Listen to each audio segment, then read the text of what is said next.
Welcome back to Fiction Flux. What's up, Fluxers? Today, we're swinging back into the world of fanfiction, and I'm stoked to share this new, what-if scenario with you all. Imagine a reality where Eren Yeager, the fearless hero from the Attack on Titan series, had a totally different set of powers. What if Eren was SpiderMan?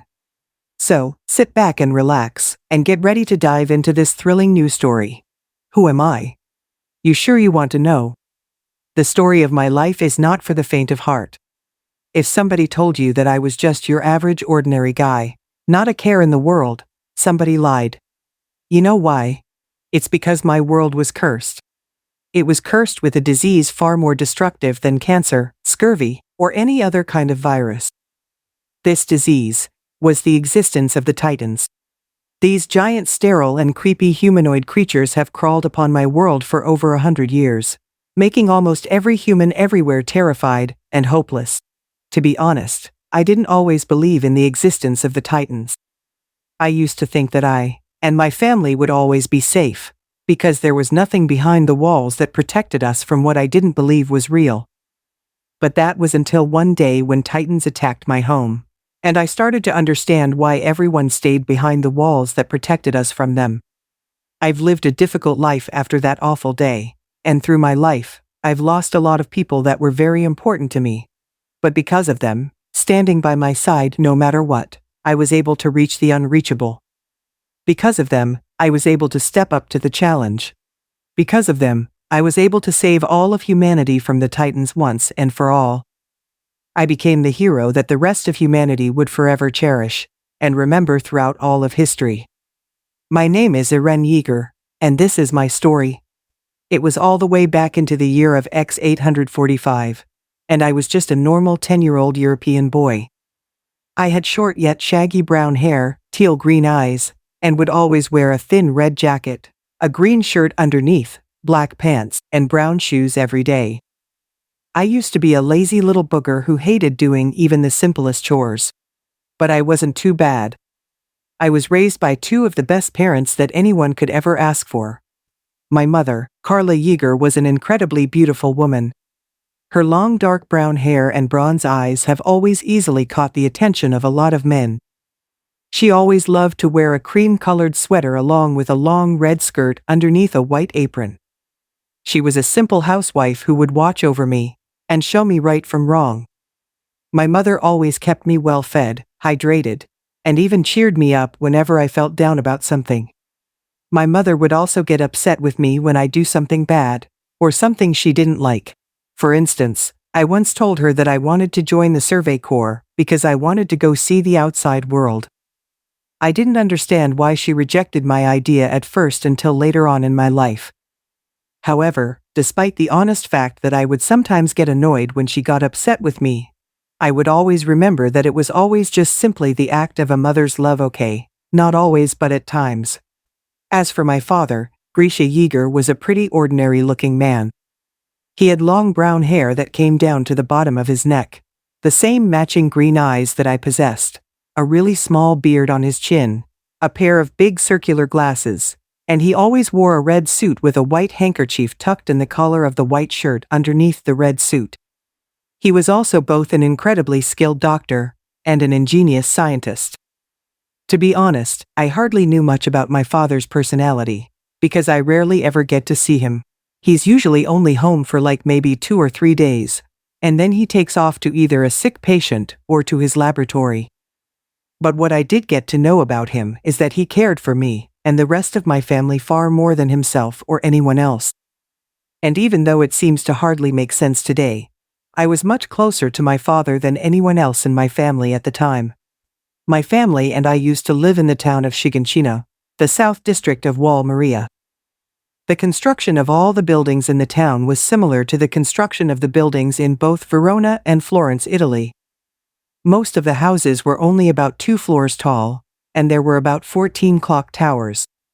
It was a pretty big town, not really as big as Mitra's, the capital land surrounded by Walsina, but it was big enough for it to call home. Well, it's home anyway. One day, it was early in the morning and I was currently sleeping in my bed.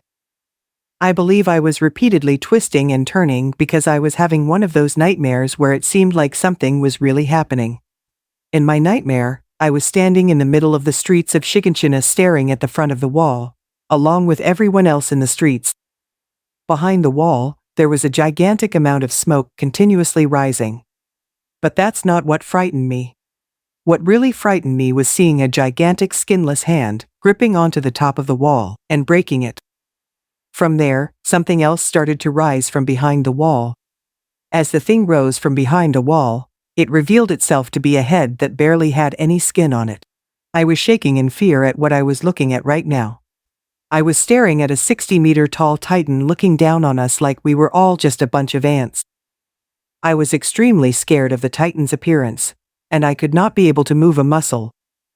I watched as the 60 meters tall titan slowly opened up its mouth and spoke out the most unusual thing that I would ever least expect. The titan spoke out my name. I was now both shocked and confused as the titan continued to slowly say my name repeatedly. Each time the giant titan said my name, the extremely low voice it had would get higher and higher. I closed my eyes and didn't bother to open them back up, as I tried to escape the confusion of the giant titan saying my name over, and something caught my attention when the titan said my name again one last time. The thing that caught my attention was that the titan's voice now sounded like a girl. It sounded like a girl that I personally know. I opened my eyes back up to find myself back in my bedroom, in my bed, covered in my warm blanket. I rolled my eyes around my room before exhaling in relief to be out of my nightmare. I then heard that familiar female voice say my name again, which frightened me just a little. I then turned my head to the left to see who exactly was calling out my name, and I was surprised when I saw Mikasa standing. Oh crap. I completely forgot to mention her to you guys. Besides my mother and father, there was also Mikasa Ackerman, my adopted sister. Well, not really my adopted sister. Me and my father just brought Mikasa home to live with us. No, that doesn't really make her my adopted sister. Becoming adopted is a lot more complicated than that. Mikasa was a young half-German and half-Asian girl who is about my age, just a month and 20 days older than me. As a matter of fact, she was the only one with Asian blood left in the entire world. Mikasa would always correct and scold me even for every mistake. But just like my mother, she did it out of love and care. She also possessed an incredible amount of physical strength. I still remember one time when she grabbed me by the back of my shirt and threw me about 5 feet across the ground with only one arm. If I didn't know any better, I think I'd say that she was probably on steroids. Mikasa had long, very beautiful black hair with black eyes, and she would wear a white dress, a pink windbreaker over it, and even red flats on her feet. She also wears a dark red scarf that I gave to her on the night she came to live with me and my parents. I'd rather not get into the details of how Mikasa came to live with us, not yet at least. I stared at Mikasa as she looked down at me while she was standing right next to my bed. "Mikasa?" I asked as I lifted my upper body to sit right up. "Eren, why are you crying?" she asked with a curious yet worried look on her face. I was at first confused by Mikasa's question. I never felt any tears roll down my eyes when I woke up, and I don't remember being upset about anything while I even was awake. I lifted my left hand to feel the underneath of my left eye, and I was surprised when I felt a trail of wet tears on my cheek. I sat still in confusion, thinking of why I would all of the sudden be crying. Then, I immediately realized the reason. It was because of my nightmare. My nightmare made me so afraid that it actually made me cry with fright in reality while I was sleeping. I quickly whipped the tears off of my cheeks and looked back at Mikasa. No reason. I lied. "Anyway, what are you doing in my room, Mikasa?" "I'm here to wake you up and tell you that you need to get ready soon," she said. "Get ready for what?" Mikasa gave me the kind of look that said, "Are you serious?" She took in a deep breath, let out a heavy sigh, and looked back at me again. "Don't tell me you've already forgotten about what you've been begging your father to do for so long," she said with an annoyed tone. Right then and there, I immediately understood what Mikasa was referring to, and I jumped out of my bed with huge excitement. For years, I've been constantly asking my father to take me to his laboratory, so I can see all of his cool projects, inventions, and experiments. Besides wanting to go outside of the wall to see the outside world, seeing the insides of my father's laboratory has always been a lifelong dream of mine. And just a week ago, he promised me that he would take me to the laboratory for my own personal tour. There was no way in hell that I would screw anything up to make this planned day become a disappointment. I quickly walked over to my little wooden wardrobe that stood right across from my bed. My wardrobe was only about 4 feet and 6 inches tall, which was actually tall enough for me to hang up all of my green shirts, pairs of black pants, my brown shoes, and even all of my underwear.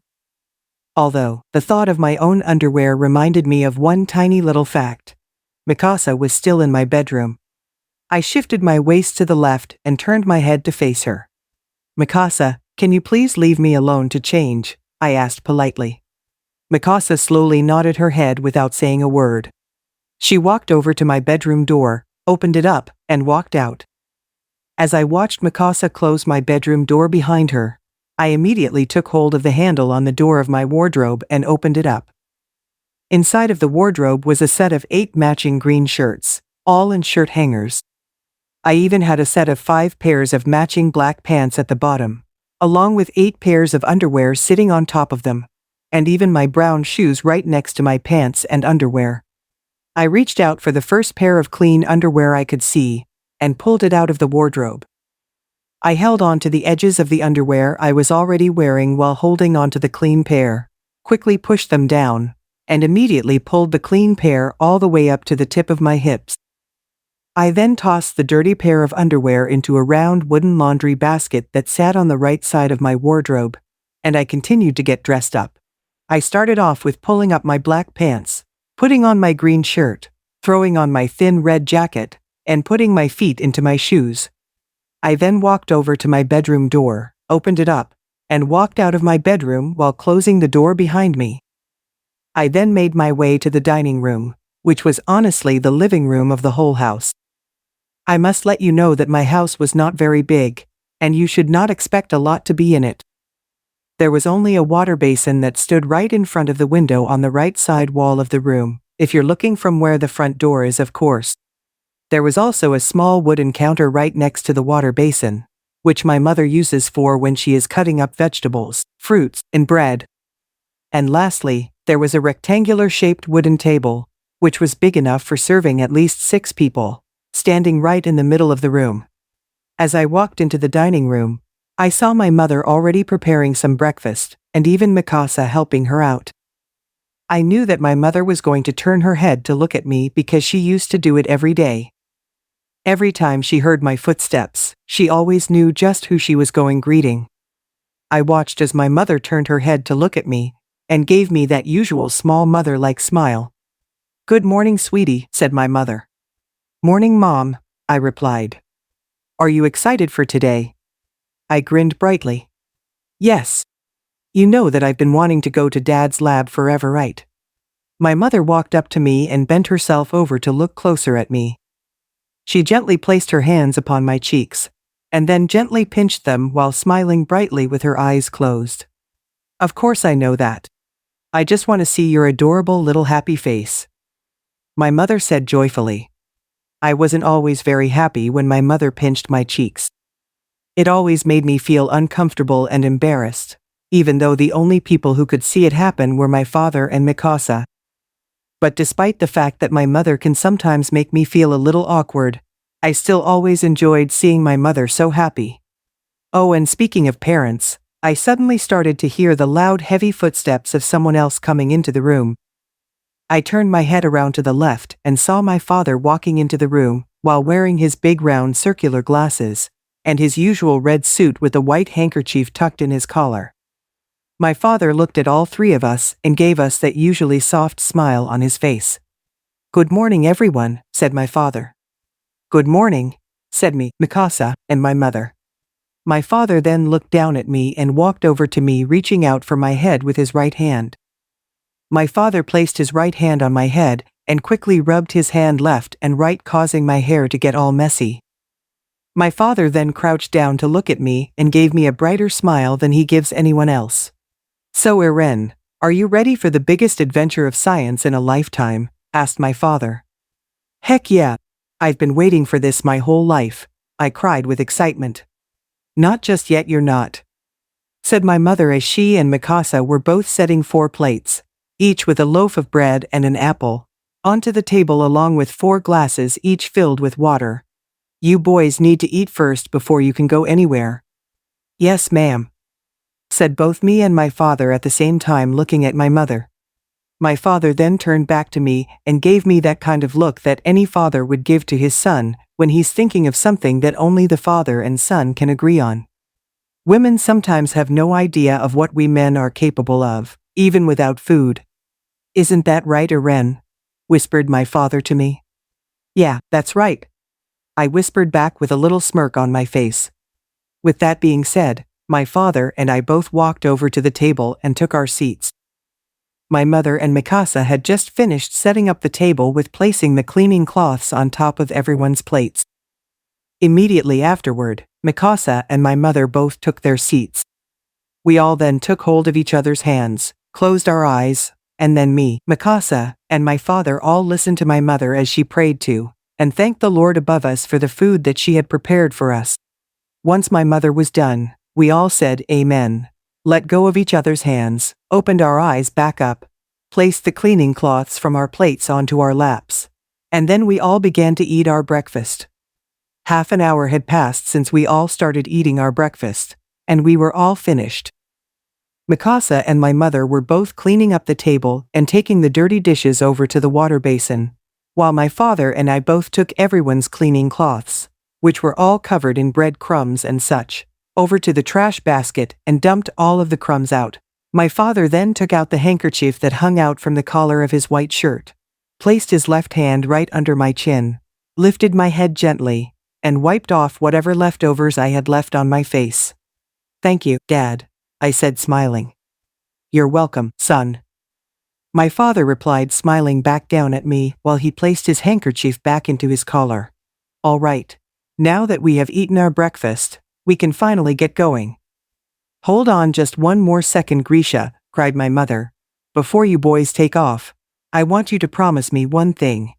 Please be sure that Eren will be safe.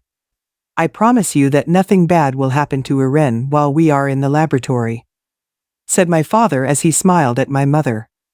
"Wonderful. All right, you boys can go have fun now." "Thank you, Mom," I said with an incredibly bright smile on my face.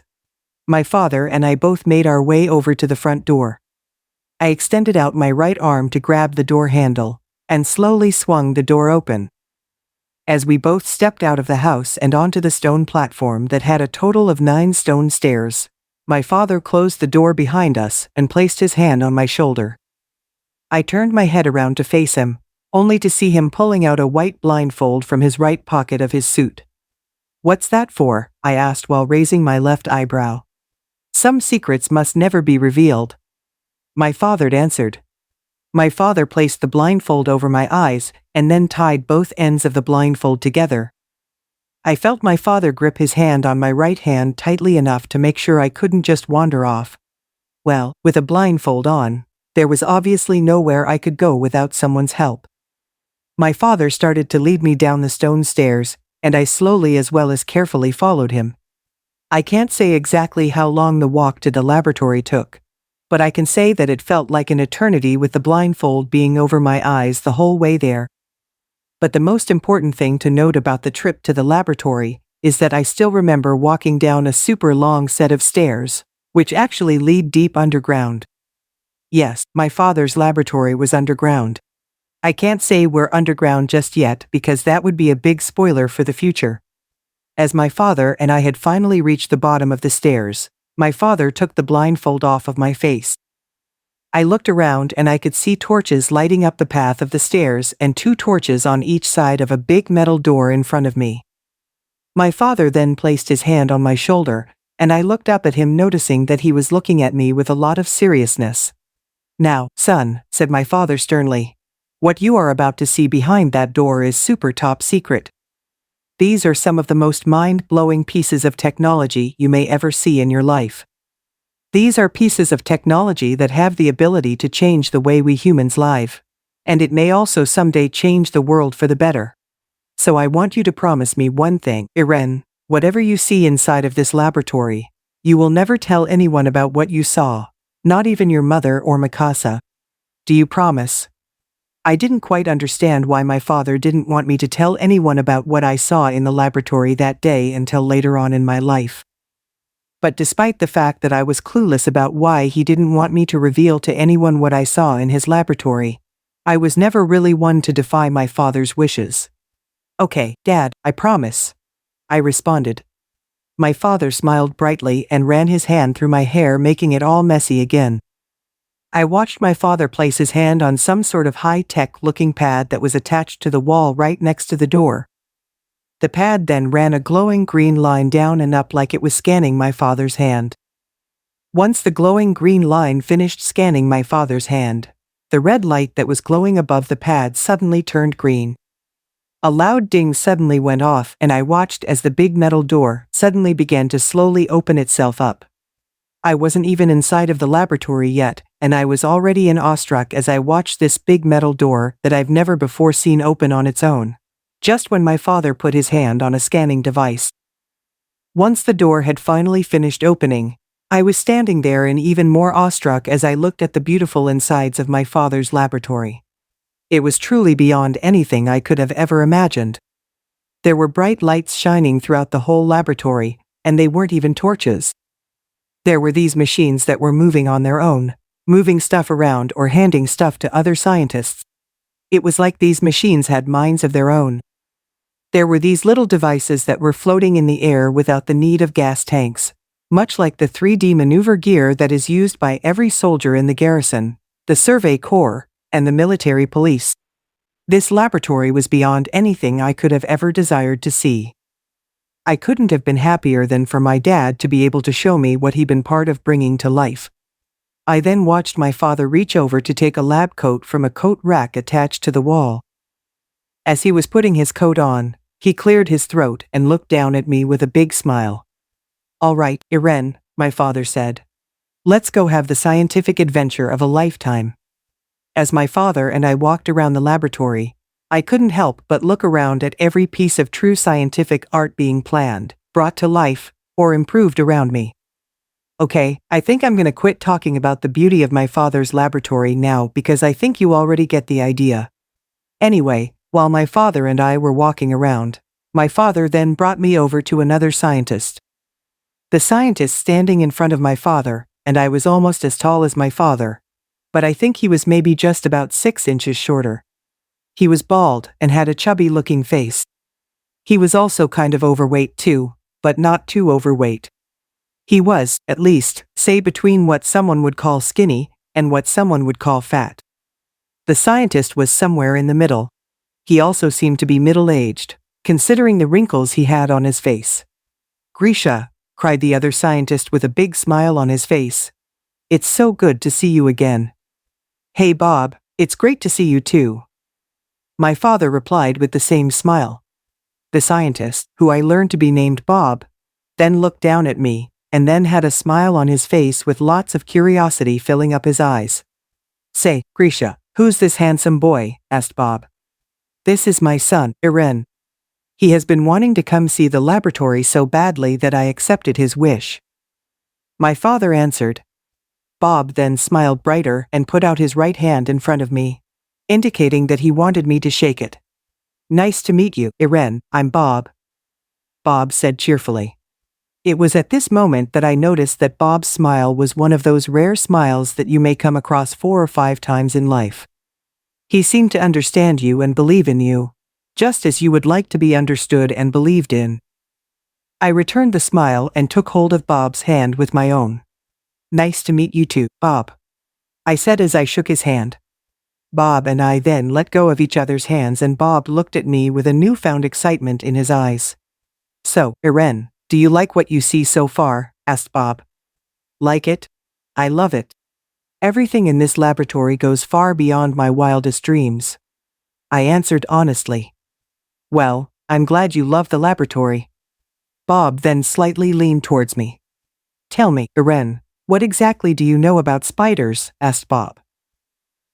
Well, I know that they are small creepy crawlers, and they make webs to catch their food. I answered. Bob then chuckled heartily at my response. Well, I'll tell you that spiders are a lot more than just small creepy crawlers who make webs to catch their food.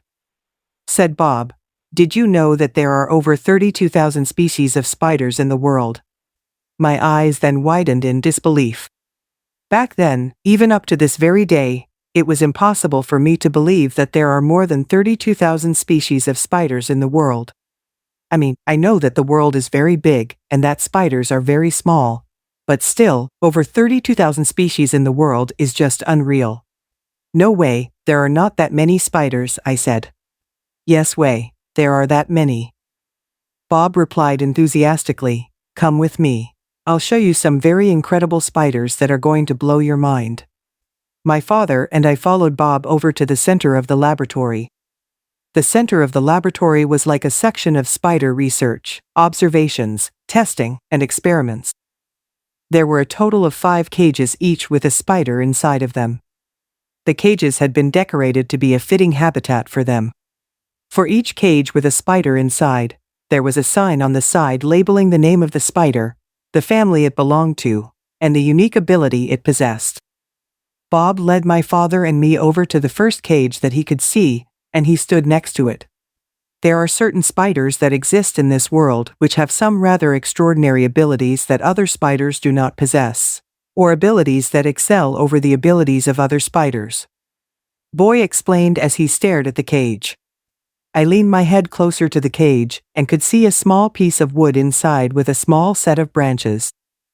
I then noticed that on one of the opposite branches, there was an orange and black spider sitting on the edge of the branch. For example, Bob continued, the spidery you are looking at right now, the Delina spider has the highest amount of physical strength than any other spider in the world, which gives it the ability to jump to catch its prey. Just as if it was on cue, the Delina spider leaped from the branch it was sitting on over to the one across from it. My eyes widened in amazement at the sight of a spider doing something that I never before thought possible. Now I know what you're thinking right now.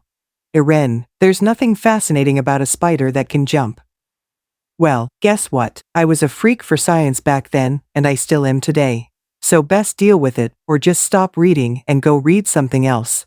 Okay? Please don't leave. I haven't even gotten to where the fun begins. This is going to get really good, I promise. Bob then walked over to the next cage, and so my father and I followed. The next cage was filled with a lot of spider webs, and by a lot, I actually mean really thick spider webs. The spider inside of the cage was big and black. I think just as big as my 10-year-old fist, if not bigger. Now this spider right here is called the Darwin's bark spider. Now I do believe you already think that spider webs are not very strong. Am I wrong, Eren? Asked Bob. No, I do think that spider webs are easy to tear apart aside from being so sticky. I answered with honesty, looking at Bob. Bob then chuckled. Well, the Darwin's bark spider's web is nothing like any other web you've ever experienced. This spider's web happens to be just about as strong as the wired hooks that are used in the 3D maneuver gear which every soldier ever uses. Bob explained. My eyes went wide in amazement as I stared back into the cage with the big black spider inside. I stared at the spider's webs and could only imagine how hard it would be to pull that web apart, if it was just as strong as a wired hook. Just so you know, your father and I, along with other scientists, are actually trying to figure out a formula for how to create Darwin's bark spider webs. We figure that it could do some good for the military if they were able to have a supply similar to what they already have. Bob said. That was something that would be running through my head for a long time. The possibility of creating your own webs and using them for your own purposes. But pushing that thought aside, for now, my father and I followed Bob as he moved on to the next cage. I looked inside the cage and I saw a brown spider running around its habitat faster than my eyes could follow. This spider right here is the wolf spider. This little thing happens to be very quick on its feet. This thing has the ability to run at a speed of 2 feet per second, which is like 1.27 miles per hour. Bob explained. I then gave Bob a rather confused look, like the very thing he said made absolutely no sense. Bob, 1.27 miles per hour is not very fast, I said. Bob chuckled again. Only for us human beings, it's not very fast, said Bob. But try imagining this. Imagine a spider being able to run 2 feet per second was like a human being able to run 100 meters per second. Can you imagine how fast a human could be if it could do that? I then put the mathematics engines in my brain to work. It took me a while to figure out the exact equation of how fast a human could be if it could run 100 meters per second. But by the time I put it all together, my eyes once again widened. That would be over 200 miles per hour. That's fast, I said in amazement. Indeed it is, Bob replied. Now, you're going to love this next spider. I followed Bob over to the next cage. I looked inside and saw a small peach-colored spider. It was small enough to fit in between my thumb and the knuckle of my index finger. This spider is called the psychic spider. Bob said, Tell me, Eren, did you ever know that spiders have more eyes than human beings? I flinched at the mention of spiders have more than 2 eyes. The thought of spiders having multiple eyes was just really freaky to me, despite the fact that I was, and still am, a science freak. No, I never knew that. That's really freaky, I said with honesty. Spiders need more than 2 eyes so that they can be able to see what is surrounding them, and so they can know if there is anything dangerous about to happen. It's actually much like how the eyes of a fly work, Bob explained as he then looked into the cage of the psychic spider. The psychic spider, however, only has 2 eyes, just like humans. But this spider is still able to detect danger surrounding it, even without so many eyes. The hairs on this spider are very sensitive and are able to get low-level vibrations, which gives the spider a warning of danger. Some of the scientists here believe that the spider not only gets low-level vibrations, but it also gets a psychic image of its surroundings. Everyone here calls this ability the spider sense. My eyes, once again, widened in amazement. The thought of a spider having the ability to literally sense danger and get a psychic image of its surroundings was just incredible. I could only imagine that it would be really tough to kill a spider like that. Now, Eren, Bob suddenly said, you are going to absolutely love what I have to show you next. I then followed Bob over to the 5th and final cage. I looked at a big sketch that was laying on the table where the cage was sitting, and I leaned closer to get a better look at the sketch. The sketch was of the 4 previous spiders I have seen before, but it looked like they were all being linked together to create something new.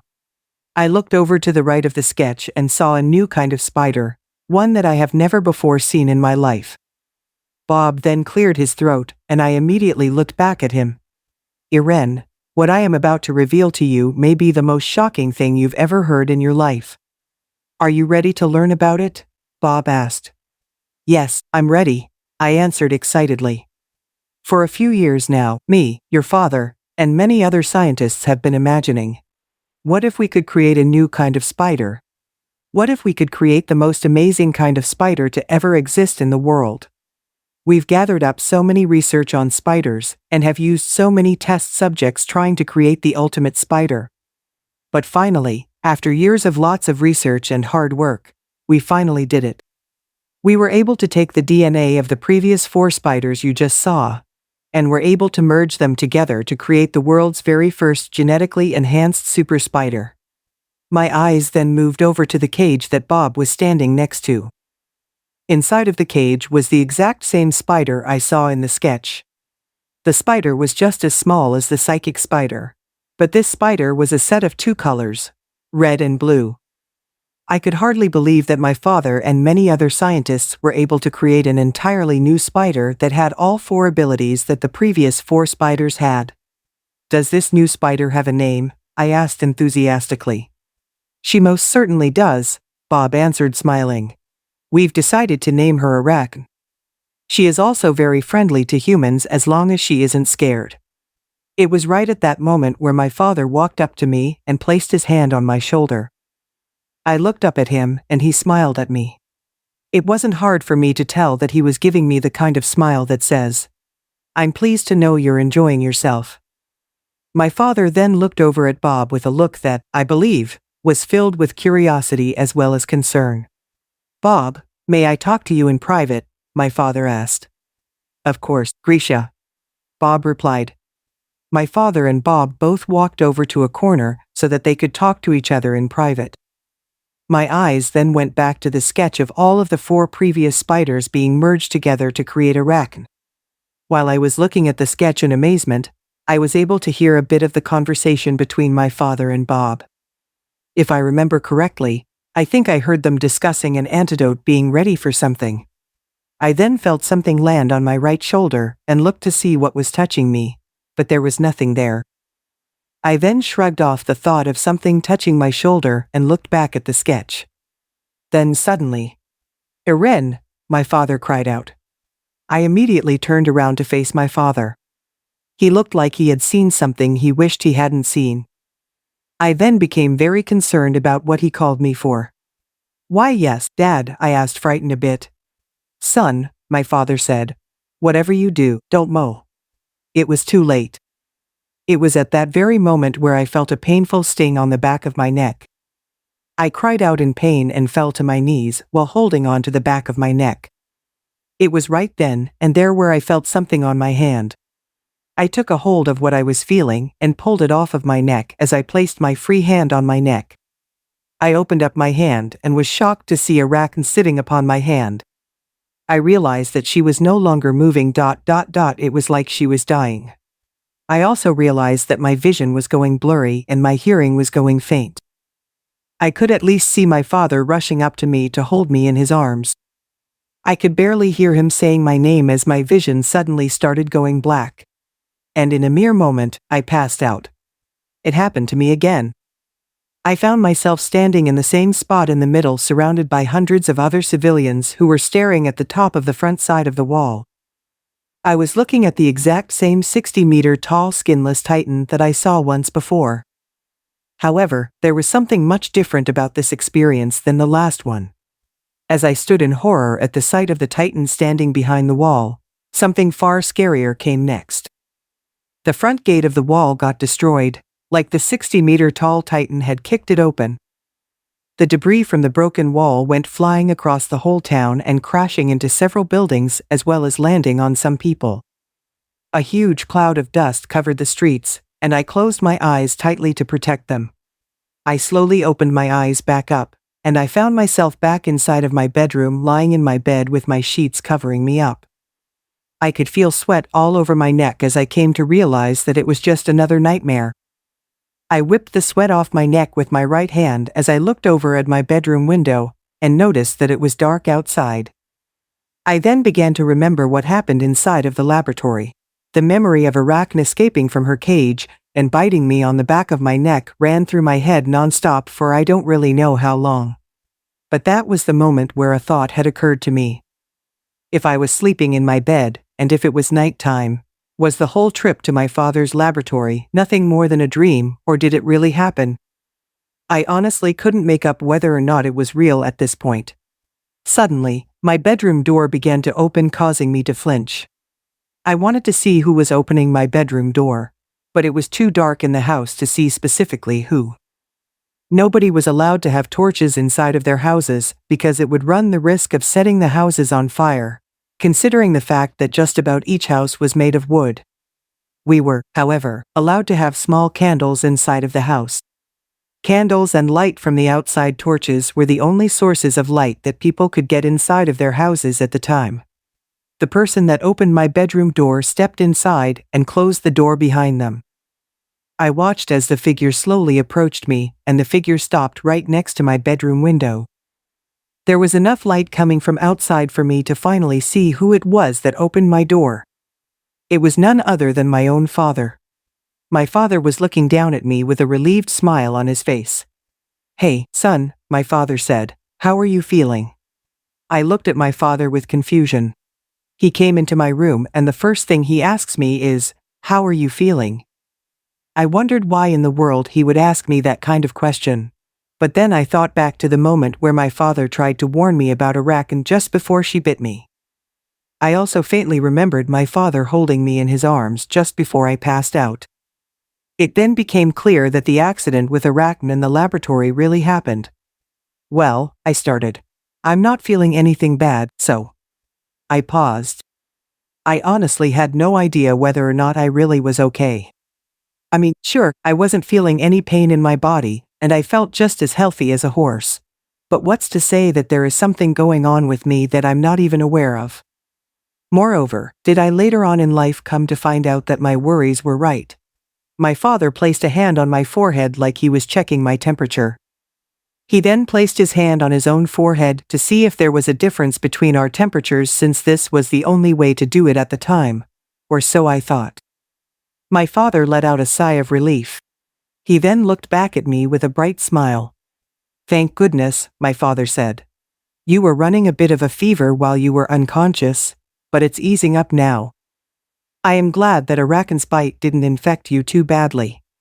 "Arakan," I said, "how did she escape?" my father asked, finishing my question for me. "Well, apparently, someone had accidentally left her cage open.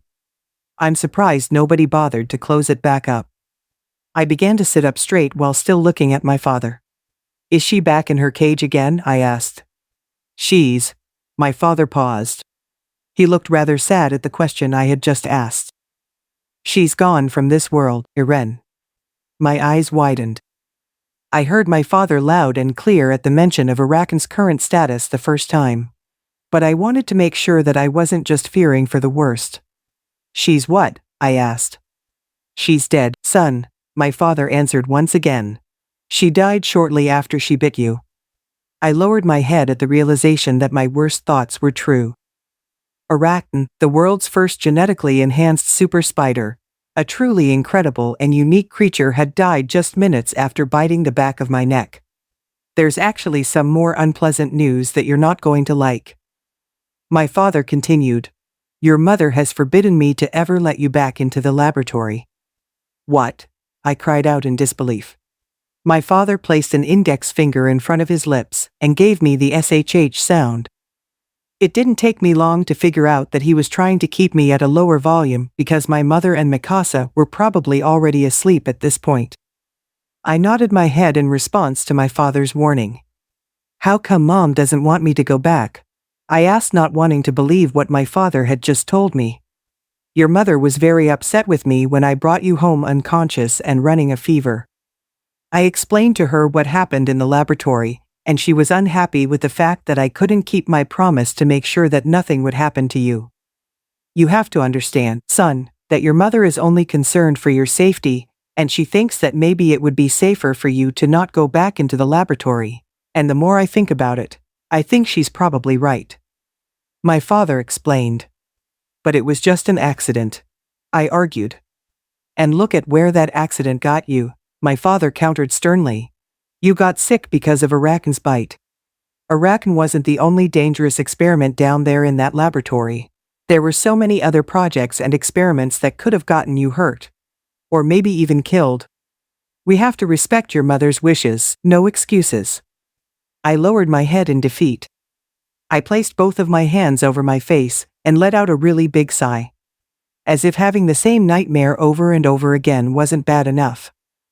I said while keeping my hands over my face. "The same kind of nightmare?" my father asked. "What kind of nightmare are you having?" I began to think about the 60-meter-tall Titan looking down on me and everyone else, and the Titan kicking a giant hole into the wall, sending debris flying everywhere and giant dust clouds covering the place. I moved my hands away from my face while still looking away from my father. I don't feel comfortable talking about it," I said. My father sighed at my response. "Eren, if this nightmare is really bugging you this much and you're having it more than once, it's all the more reason to talk to someone about it," my father said with a concerned tone as he then placed a hand onto my left shoulder. "Come on, son, tell me." I continued to look away from my father, not uttering a single word. I wondered to myself if he would really be okay with what I would have to tell him, or he would be just as horrified as I was in each of my nightmares. However, I did know that I had to get the pain of having the same nightmare over and over again off of my back somehow. I gulped, clenched my fists tightly, and looked towards my father. "It's so strange," I started. "For the past 3 weeks, I've been having these nightmares where me and the rest of the citizens in Shiganshina are all standing in the middle of the streets, looking up at the top of Wall Maria. The first thing I could see is a giant, skinless hand gripping onto and crushing the top of the wall from behind. However, that's not all. Something else came up from behind the wall." "What was it, Eren?" my father asked. I looked away again. The image of that giant head with barely any skin was already making me shiver, clench my fists even tighter, and grit my teeth. I then took a deep breath and collected my thoughts. Behind the wall was a 60-meter-tall titan that barely had any skin on its face. I admitted, it was looking down on all of us like we were a bunch of ants. The next thing I know, the 60-meter-tall titan kicked a hole in the wall, sending a lot of rocks flying everywhere and making huge dust clouds cover up the area. And that's usually where the nightmare ends. I looked back at my father, and just as I feared, he looked utterly horrified. I can't put into details just how horrified he was because those details are for later on in the story. Once I get to a very important part of the story, you'll be able to piece together just how horrified my father was. Anyway, my father shook his head fiercely with his eyes closed tightly. He then tried to give me a confident, reassuring smile. "Well, my father started in a nervous tone. "I'm sure it's just nothing more than a nightmare, son. I'm sure that now you've spoken to me about it, you won't be getting same nightmare anymore. In my personal opinion, it doesn't really take a genius to know when something is bothering someone." The fact that my father was forcing a smile onto his face and was speaking to me nervously was a dead giveaway that he was really being bothered with the details of my nightmare. Nonetheless, I didn't want to argue with my father over the fact that he was bothered with my nightmare. I wanted to trust that he would be all right after a while, as well as what he told me about no longer having the same nightmare over and over again. "I hope you're right," I admitted. "Just go ahead and go back to sleep." My father said, "Hopefully, your fever will be gone by morning." I laid my body back down onto my bed as I watched my father walk over to the door, open it, and walk out of the room while closing the door behind him. I looked up and stared at the ceiling while the disappointment of not being allowed to go back into my father's laboratory was returning to me. Everything I've seen in there, all of those machines, the lights, Arachne, I would most likely never get to see them again. The laboratory was all I could think about before I drifted off into slumber. The next day, I found myself doing my usual routine of waking up, changing my clothes, and heading into the living dining room to meet up with my family. My parents were both sitting at the table and my father had a piece of parchment and an ink bottle in front of him along with a quill in his hand. He also had his medical bag sitting on the floor right next to him, which was a clear sign that he would be leaving home again to visit another patient. My mother looked over at me and once again gave me that same motherly smile that she always does. "Good morning, sweetie," my mother said sweetly. That was something my mother used to always say the first time she saw me in the day when I was young. It didn't really matter to her whether it was morning, afternoon, or evening. Just then, my father gave my mother the kind of look that says, "Really? Carla, it's past noon." My father corrected. "Oh, don't be such a killjoy, Grisha." My mother pouted. My father looked over at me with a loving smile of his own. He then signaled me to come over to him with his hand. I walked over to the table, pulled up the chair that sat right next to my father, and sat down. My father then placed his free hand onto my forehead for a good couple of seconds before placing his hand onto his own. He looked towards my mother with a reassuring smile. "His fever is gone," my father said. "Oh, thank goodness."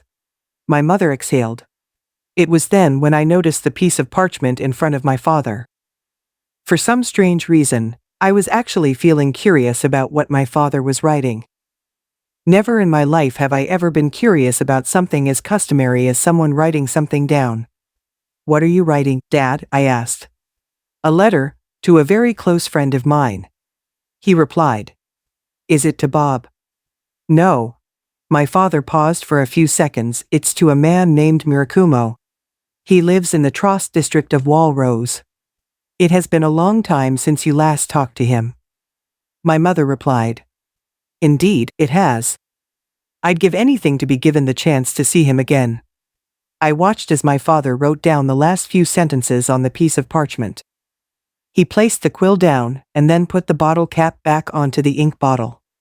Back then, we had to let our letters sit out for a few minutes to let the ink dry before rolling it up and tying a piece of string around it, or folding it up, and placing a beeswax seal onto the letter. If you were living in a third-class district like Shiganshina, you would have to use the piece of string because you were not sophisticated enough to use a beeswax seal. I looked around the living dining room and noticed that something was off. I noticed that Mikasa wasn't there. Once again, curiosity filled up my head as I looked at my father. Dad, where's Mikasa? I asked. She is out gathering up some firewood. My father answered as he then stared at me with a prompting look. You should go and help her, now that your fever is gone. I stared at my father in disbelief. Out of all the things I could have been doing after having a fever pass on, doing boring chores was the last thing I ever wanted to do. Dad, do I really have to? I asked, hoping I could persuade my father into letting me skip out on chores for the day. You do if I say you have to.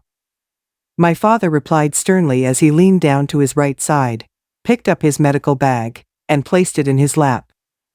And I will be expecting to hear that you actually helped Mikasa instead of dilly-dallying when I return later tonight. You're leaving for only a day? I asked, feeling a bit surprised. Indeed, I am. My father answered. I have a patient to see right here in the city. Well, at least you don't have to leave for a long time again.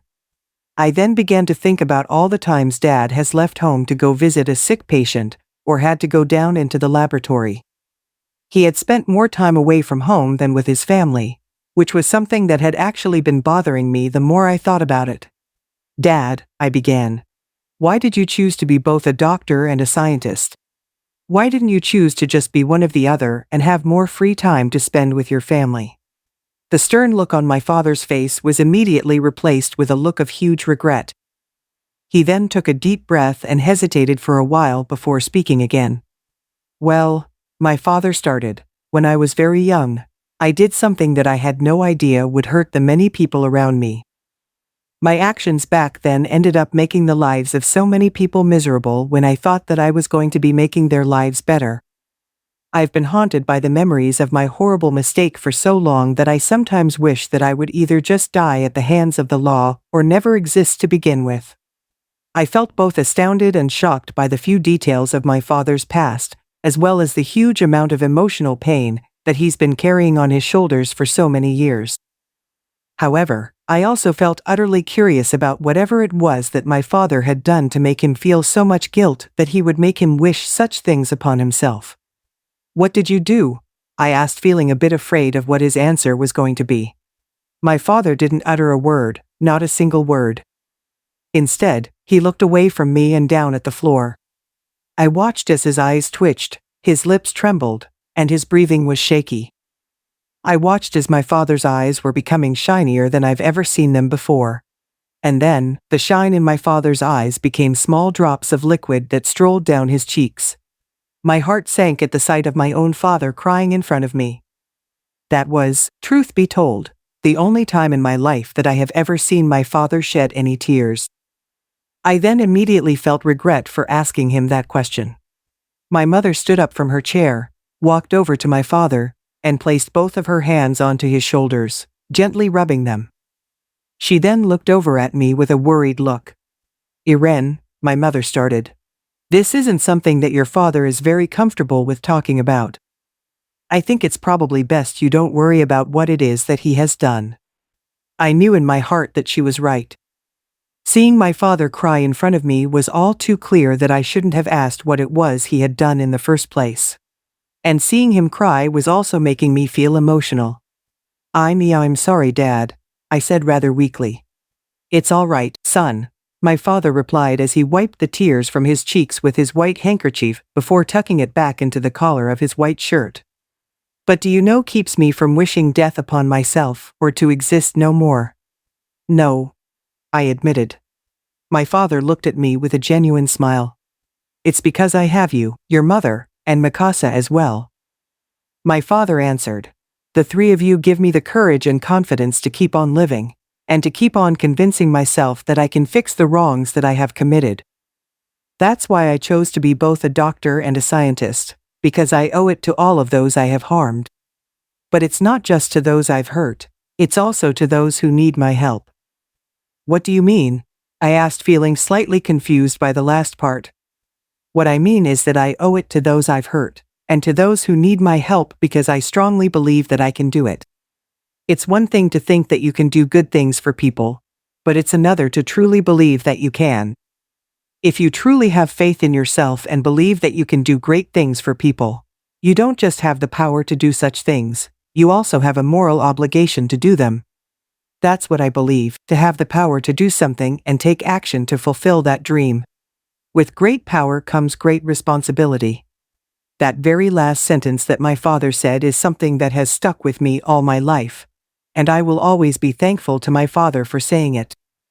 I don't know where I would be today if he hadn't. My father said as he stood up from his chair, pushed it back under the table, walked over to a hat rack that stood next to the front door, picked up a dark brown fedora, and placed it on top of his head. He then walked over to where my mother was sitting and stood next to her. Well, I must be off now. My father said as he looked down at my mother. Carla, once the ink on my letter dries up, can you please make sure to roll it up and give it to a messenger? Of course, Grisha. My mother replied sweetly. My father leaned over to my mother's face and pressed his lips onto hers. I immediately looked away since I was still awfully uncomfortable with people kissing at the time. Hey, what are you laughing at? It's completely normal for 10-year-old boys to feel uncomfortable at their parents or any other grown-ups acting all lovey-dovey. Take care, dear. I love you. My mother said. I love you too. My father replied. I watched as my father walked over to the door, opened it up, and walked out of the house while closing the door behind him. I then stood up from my own chair and pushed it under the table. Where are you going, Eren? My mother asked. I'm going to go help Mikasa gather up the firewood. Dad said I have to. I answered disappointedly. I walked over to door, opened it up, and walked out of the house, closing the door behind me. As I walked down the road that lead to the back gate of Shiganshina, I thought a lot about what my father said about, with great power comes great responsibility. The fact that my father made the choice to put so much weight onto his shoulders, because he believed he actually had the power to do so, was just so astonishing to me, despite the fact that I didn't know what it was that my father had done a long time ago.